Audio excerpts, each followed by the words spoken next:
اعلی حضرت مفتی اعظم حجت الاسلام بریلی تجھے سلام۔ السلام علیکم ورحمۃ اللہ تعالی وبرکاتہ۔ مرکز اہل سنت جامعہ رضویہ منظر اسلام کے یوٹیوب چینل ہم سبق درس نظامی میں آپ کا خیر مقدم ہے۔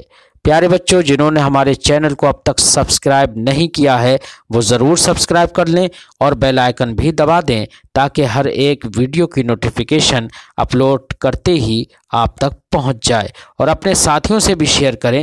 بات پسند آئے تو لائک بھی کریں اور اپنے قلبی تأثر کو کمنٹ کر کے ضرور بتائیں۔ اب آپ کے سامنے جامعہ رضویہ منظر اسلام کے ایک اہم اور ماہر استاد حضرت مولانا مفتی محمد ابراہیم صاحب قبلہ ہدایہ کا درس دیں گے۔ آپ ان کی گفتگو کو بغور سماعت فرمائیں۔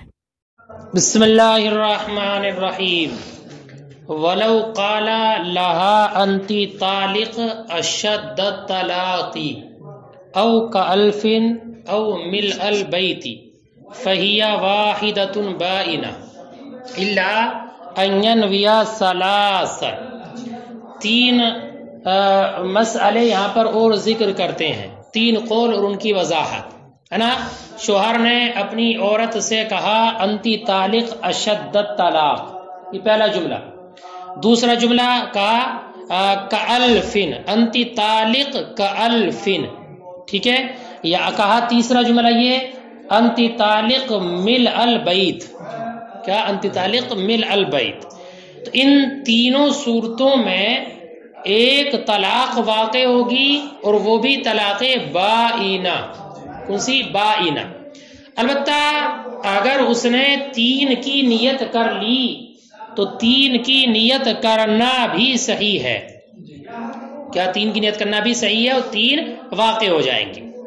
پہلا والا جو ہے انتی طالق اشد طلاق، تینوں کی وجہ بس بیان فرماتے ہیں الگ الگ۔ فرماتے اس لیے کہ اس نے طلاق کو موصوف کیا ہے شدت کے ساتھ۔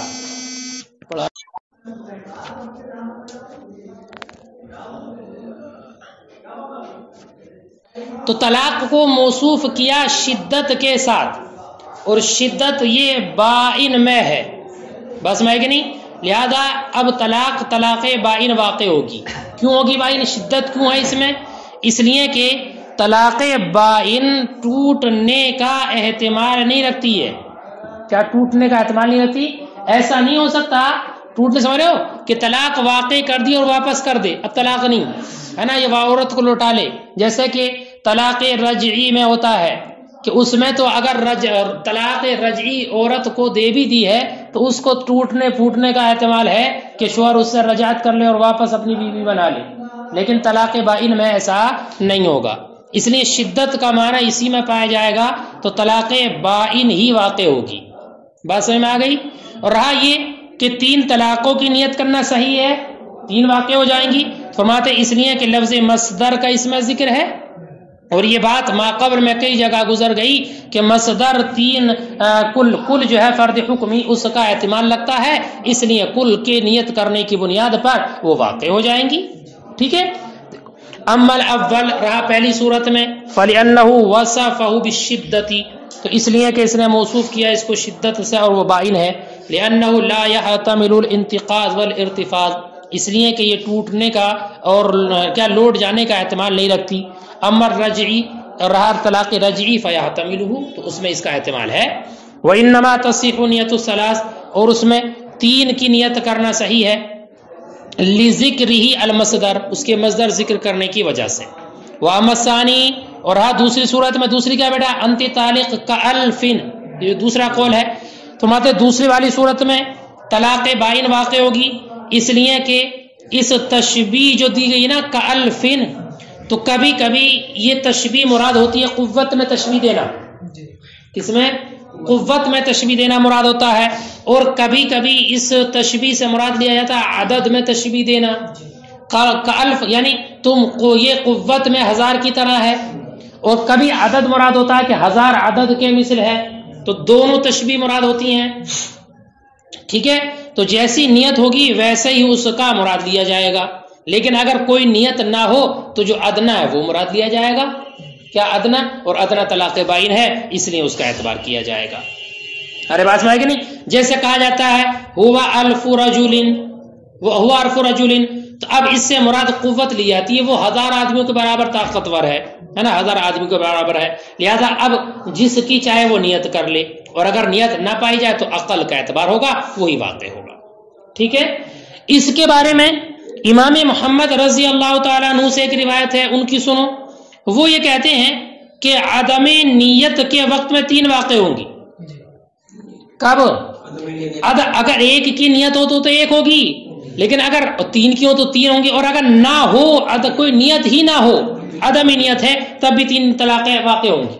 کیوں؟ اس لیے کہ یہ الف جو ہے عدد ہے. کیا ہے؟ الف عدد ہے، تو اس سے تشبیہ فی العدد ہی مراد ہوگی ظاہرا. ظاہرا یہ عدد ہے نا، تو تشبیہ فی العدد ہی مراد ہوگی، تشبیہ فی القوت مراد نہیں ہوگی. لہذا جب عدد میں تشبیہ دینا مراد ہوگا تو یہ ایسے ہی ہو گیا جیسے کہ شوہر نے یہ کہہ دیا انتی طالق کا عدد الف، اس میں 3 طلاق واقع ہوں گی، تو یہاں بھی 3 ہی ہوں گی. ٹھیک ہے. وَمَثَانِي، اور دوسرے والا قول میں فَلِأَنَّهُ قَدْ يُرَادُ بِهَذَا التَّشْبِيهِ فِي الْقُوَّةِ تَارَةً وَفِي الْأُخْرَى وَفِي الْعَدَدِ أُخْرَى. اس لیے کہ اس تشبیہ سے مراد یہ آتا ہے کبھی قوت میں تشبیہ دینا، اور کبھی دوسری مرتبہ اس میں کیا ہے؟ عدد میں تشبیہ دینا. یقال هو الف رجل ويراد به القوة، اور اس سے قوت مراد لی جاتی ہے. فیصیق نیت الامرین، تو اس سے دونوں امر کی نیت صحیح ہوگی، جس کی چاہے نیت کر لے. وَعِنْدَ فُقْدَانِهِمَا، اور ان کے فوت ہو جانے کے وقت يَثْبُتُ أَقَلُّهُمَا، ان کا جو عقل ہوگا وہ ثابت ہوگا. وعن محمد، اور امام محمد سے روایت ہے انه يقع الثلاث عند عدم النیہ، کہ 3 طلاقیں واقع ہوں گی عدم نیت کے وقت. لأنه عدد، اس لیے کہ یہ عدد ہے. کون؟ الف. فیراد به التشبیہ فی العدد، تو اس سے تشبیہ فی العدد مراد لی جائے گی ظاہرا. فصار کما اذا قال انت طالق، تو یہ ایسی ہو گیا جیسے کہ انت طالق کا عدد الف کہا. اس صورت میں 3 طلاق واقع ہوں گی، تو اس صورت میں بھی 3 ہی ہوں گی. واما الثالث، اور تیسری صورت میں، تیسری صورت کیا کہا؟ انت طالق مل البیت، تجھے گھر بھر کے طلاق ہے نا، گھر بھر کے، دل بھر کے، جو بھی دے دے، گھر بھر کے کہا، تو اس صورت میں طلاق بائن واقع ہوگی. فرماتے اس لیے کہ کوئی شے کبھی کبھی گھر کو بھر دیتی ہے اپنے عظیم ہونے کی بنیاد پر. فی نفسی وہ شے بہت عظیم ہے، بہت بڑی ہے، اس وجہ سے اس نے گھر کو بھر دیا. ارے فی نفسی عظیم ہے.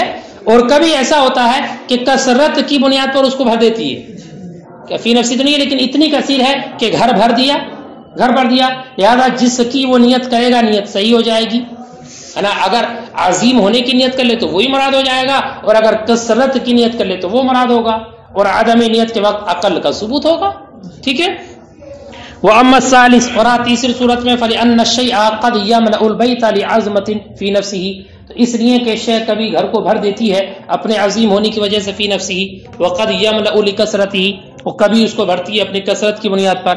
فَأَيَّ ذَلِكَ لَوَا، تو جس کی چاہے نیت، جس کی وہ نیت کر لے، صحت نیتہ، اس کی نیت صحیح ہوگی.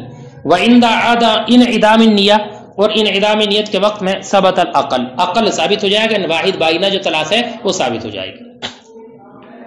ثم الاصل، اب سنو یہاں سے ایک قاعدہ ذکر فرماتے بیٹا امام اعظم کے نزدیک. سنو قاعدہ کیا ہے.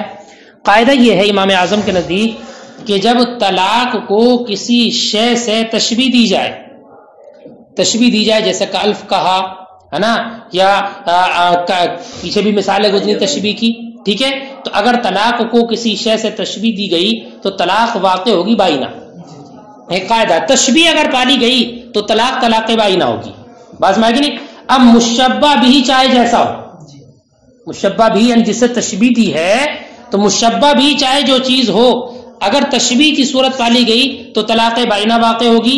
اور مشبہ بھی میں یعنی تشبیہ دینے میں لفظ عظم کا ذکر ہو یا نہ ہو، وہ جو عظیم ہے عظیم، تو لفظ عظم وغیرہ کا ذکر ہو یا نہ ہو. کیوں؟ وجہ کیا ہے اس کی کہ طلاق بائنہ ہوگی؟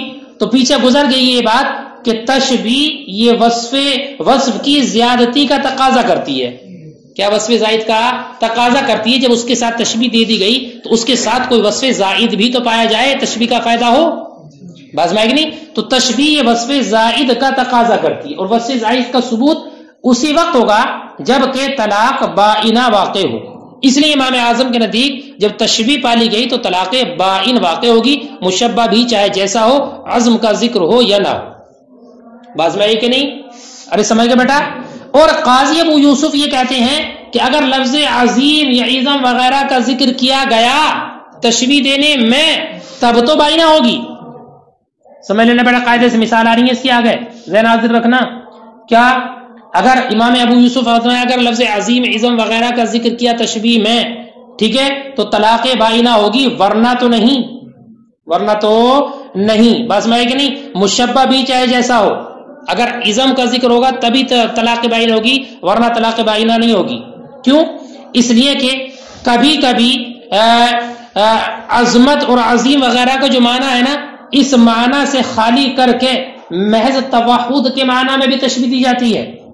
یعنی جو عظیم ہے نا، عظمت وغیرہ کا معنی ہوتا ہے اس کا بڑا ہونا، عظیم ہونا، یہ معنی خالی کر لیا جاتا ہے اور محض توحد کے معنی کی رعایت ہوتی ہے۔ جیسے کہ پیچھے کی مثال میں گزرا تھا کہ اگر پہاڑ سے تشبیہ دی تو ایک قول یہ بھی تھا کہ پہاڑ سے جو تشبیہ دیا وحدت میں دی ہے، واحد ہونے میں، تو وہاں پر عظیم کا معنی مراد نہیں ہے، عظیم سے تجرید ہے اس کی، باز میں ہے کہ نہیں؟